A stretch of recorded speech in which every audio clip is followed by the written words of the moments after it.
मुझे बताइए मोहतरम शेख, कस्बों से शुरू होने वाले आलमे इस्लाम और तुर्कों के अहवाल क्या हैं?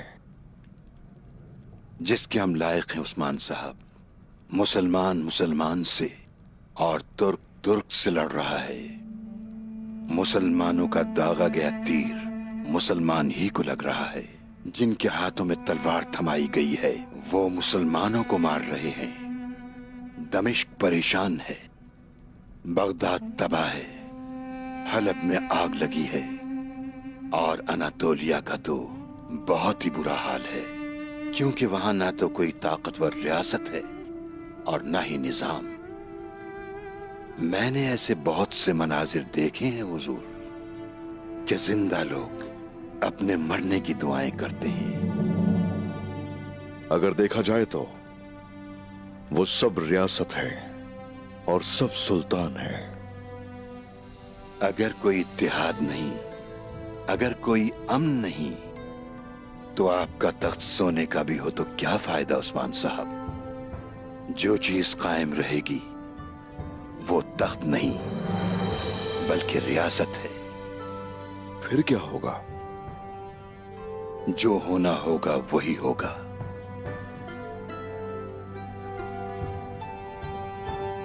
तो अब आप बताइए, आप क्या कर रहे हैं? मैं अपने दादा सुलेमान शाह और बाबा अर्तुगरुल गाजी की वसीयत के मुताबिक काम कर रहा हूं। आपके आबा व अजदाद की वसीयत क्या है?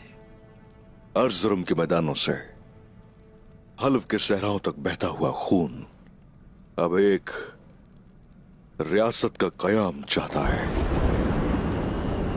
वो चाहते हैं, बिल्कुल चाहते हैं। यहां तक कि आलमे इस्लाम और आलमे तुर्क एक इंसाफ वाली आलमी रियासत चाहते हैं। जिस तरह आपके सीने से चिनार का एक दरख्त फूटता है,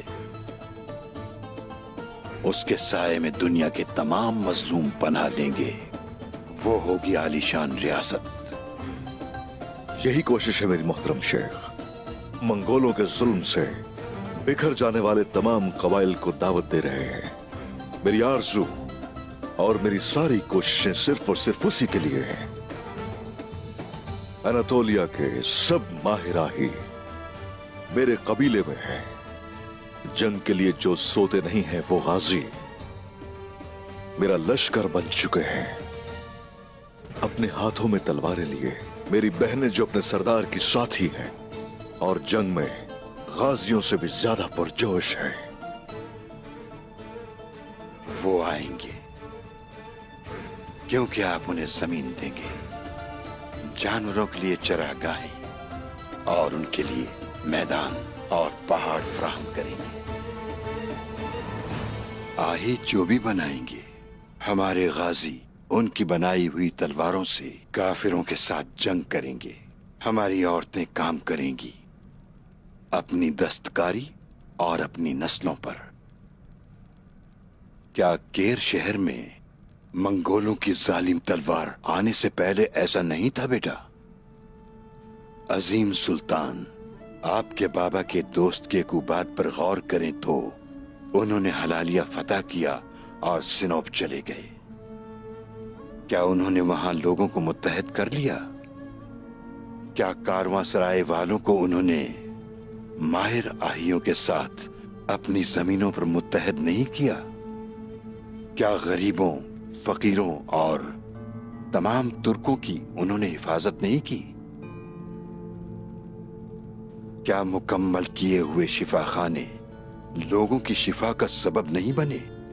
क्या नामवर असातिज़ा ने अपने मदरसों में दर्स नहीं दिया? क्या उनकी अदालतों ने इंसाफ फराहम नहीं किया? इंशाल्लाह शेख, इंशाल्लाह हमारे सीने में जलती हुई आग आपके कहने के मुताबिक रियासत की आग है। सारे आही, सारे गाजी और बहनें, आप एक और ग्रोह को भूल गए हैं। यकीनन रियासत उनसे कायम तो हो सकती है, लेकिन ये आबाद रहेंगी हम नहीं जानते। दानिश्वरों की दुआएं हैं, आहियों की, गाजियों की और बहनों की, और यकीनी तौर पर अब्दाल दरवेश की। जान लो कि तमाम अब्दाल दरवेश आपके पीछे मौजूद हैं। दानिश्वरों की दुआएं आपके साथ हैं। अल्बिस्तान के गार्क की कयामगाह से लेकर दारिंदन से पीर महमूद हीरानी की कयामगाह से, सलोजा कारा हुक्ता से लेकर हाजी बैक्तस की कयामगाह से और बहुत सारे दूसरों की तरफ से दुआएं आपके लिए आसमान की जानिब जा रही हैं। यहां तक के पीर बाबा ताबतुक की कयामगाह से भी। उनका साया हम पे कायम रहे। नालेहान कारा हिसार में मुझे उनसे मिलने का मौका मिला। मैंने उनसे भी आपकी सरदारी की खबर सुनी। एक तोहफा भेजा है उन्होंने आपके लिए, वो अमानत आपको दे दूं, कहीं भूल न जाऊं। अस्तगफिरुल्लाह, अस्तगफिरुल्लाह। बाबा ताबतुक का हर अमल बहुत ही अनोखा है। यहां तक कि तहाइफ देने में भी उन्होंने दरवेश यूनुस एमरे की एक सतर आपके लिए तोहफतन भेजी है। हमारी रियासत औलिया की दुआओं से बनी है, जिसकी वजह से हम फितनों से बचे हुए हैं। दरवेश यूनुस एमरे को बाबा ताबतुक ने पढ़ाया। दरवेश यूनुस एमरे का कलाम हक के सच्चे अल्फाज हैं। उनके अल्फाज एक दूसरे से जुड़े होते हैं और उनमें गहरी बातें होती हैं। रियासत मुक़द्दस लोगों की तालीमात को फैला सकती है और मुक़द्दस लोगों की तालीम एक रियासत बना सकती है।